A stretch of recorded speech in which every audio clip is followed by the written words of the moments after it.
Alright, today we have another comparison video. This time there are two Craftsman. We have the older one, the 103 serial number or model number, and the newer one, the 113. This guy's probably from the mid to late 50s, maybe early 60s. This guy's from the mid to late 70s, maybe early 80s. Hey, if you like what you see here or you found it interesting or useful, why don't you give that subscribe button a click. Maybe give us a like, maybe hit the little bell thingy, lets you know when we put up new videos. What? Huh? Oh, my lawyer would like a word with you. Danger, Will Robinson! Danger! No, Will Robinson! Danger!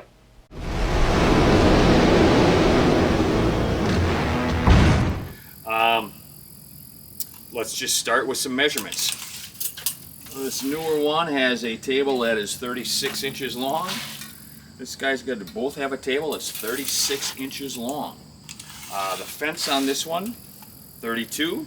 The fence on this one, 34. So just a little bit longer fence on this one. Again, this is kind of weird, but this fence attaches at that end.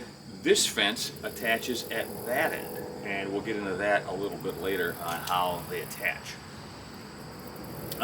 This one weighs a little more, I will tell you that. I don't have exact weights on either one, but this one weighs a little more. So now we'll bring you in and look at some of the particulars. Okay, let's start with one of the biggest differences. This one, the newer one, the 113, has a fixed outfeed table. You cannot adjust it. The 103 has an adjustable outfeed table. There's adjustments underneath here that you can adjust this guy any way you need them. So that's kind of one of the biggest differences. Okay, let's go to how you adjust the infeed table. Once you get it set and adjusted here, just like that one, both of the infeed tables are obviously adjustable, again, in all directions. I'm not going to go into exactly how those adjustments. I have other videos that you can see where I am in setup when I set both of these up, where I go into that in detail. But both of the infeed tables are also adjustable for tilt, angle, all that stuff. And obviously they are adjustable for height, depth of cut, in other words. This one has no depth of cut indicator. This one has like a really cool kind of Art Deco depth of cut indicator. I don't know of anyone that uses that. They set them up and then they adjust them where they need them. But this one, the 113, gets adjusted simply by turning this. This one's kind of tight, but you can turn this to keep the table up and down. Same over here, but they got a little wheel. This one's pre-restore, so it's got all the rust and everything else on it. Blade guard. Blade guard on this guy, very simple. Blade guard on this guy, very simple. This guy's a little bigger, okay? I do want to show you this here too. The 103 actually has kind of the same kind of cutter head design as the other one. It's got jack screws here, and then you tighten them down here. That's the same as on the 113. Jack screws here, tighten them down here. What I really like about the 103 is they have what I'm going to call a Delta style bearing.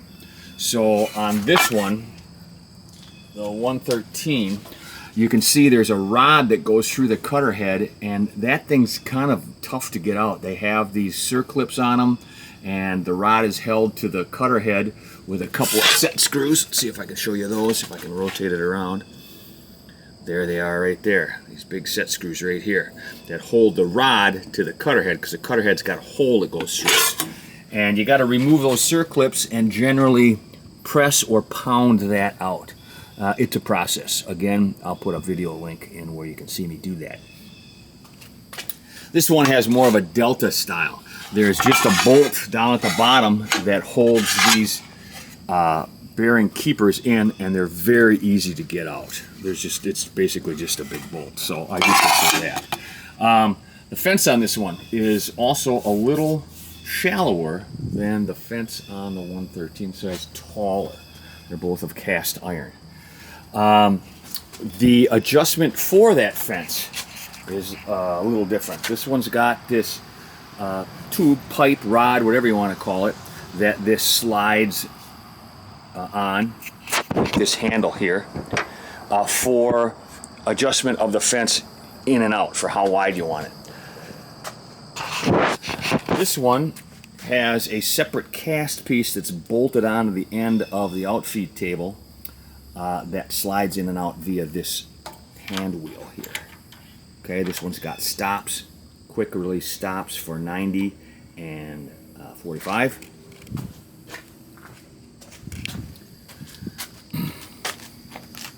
This one has no stops, but it does have the indicator table there. They both use the same type of support for the fence. This one is missing it. I'm going to have to fabricate one, but you can see there's 2 screws here, and there would be a piece of like sheet metal that sticks out here with a slot in it that would go on this. It looks very similar to this one, but the one for the 103 is only about this wide. It's much narrower this way. Okay, for motors, the 103 has the 1/2 horsepower old style motor. Old style means cast ends and all ball bearing. This one, you can see, normally we'll have a switch right here. Somebody put a wire into a switch that goes on the end of the wire. I don't know what I'm going to do with that, but we'll see. And it mounts by clamping onto one of these legs. So this one, the 113, has a 1/2 horsepower motor of the new style. That means a sheet metal body, and it's also a sleeve bearing. So I do also have videos on tearing down these motors and what they look like on the inside, and I will add links to those also. In my opinion, the 103, the older motor, is a better motor. It's ball bearings, cast iron, it just seems to be built better. Okay, so on to the stand. This guy has the standard sheet metal stand, which is a nice, stable stand. It is sheet metal, so it's a little flimsy, but once you get it in place and lock her down, it's pretty good. It's stable. But there is no comparison, in my estimation, to the beautiful Art Deco cast iron stand of the earlier joiners. This guy had, again, remember this is pre-restoration, so he has a movable base on there. But these stands, in my opinion, are just beautiful. They're like the cast Delta stands from the 40s. They're just really nice. There's some separate pieces up here. They use this stand for a lot of things, not just joiners, table saws, and some other things. So they have this piece that goes in between here that mounts that on there. Also, I really like the Art Deco look of the jeweled end here, and the silver knobs, and this is all just look, okay? But, you know, it is what it is. Both machines are excellent machines.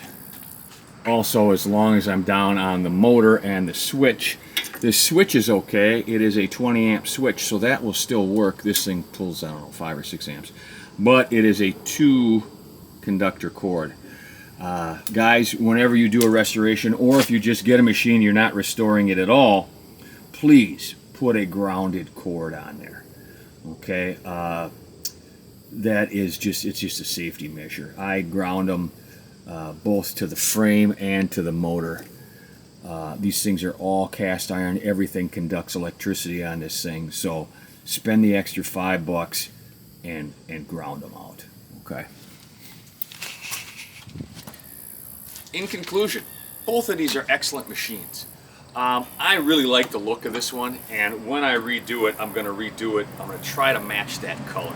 The industrial gray, the dark gray, the smoke gray, whatever you want to call it, is fine. It's good, but this thing is just an Art Deco beauty with the jeweled end, you know, the fluted blade cover, and the cast iron base is just, they're just beautiful. And they work about the same, all the same. This one does have an adjustable outfeed table, but like I said, in my experience, I've never adjusted the outfeed table once I got it adjusted properly to begin with. I've never had to adjust it. Just lock it down tight. But it is what it is. I like the motor on this one, so my call is I like the 103 a little better than the 113. They're both will do yeoman's work. They'll both last you many, many years without problems. Oil the motor once a year on this guy because it's a sleeve bearing with 30 weight. That's what the manual says. But other than that, they're both excellent machines and you can't go wrong. You can also pick these up for a song, usually on Facebook Marketplace or some place like that, maybe Craigslist. And they really beat the pants off of the desktop machines, hands down, if you have the room. Well, thanks for watching. Like, subscribe if you got anything from this, or even if you didn't get anything from this, like and subscribe anyhow. And we'll see you with the next video. Thanks again.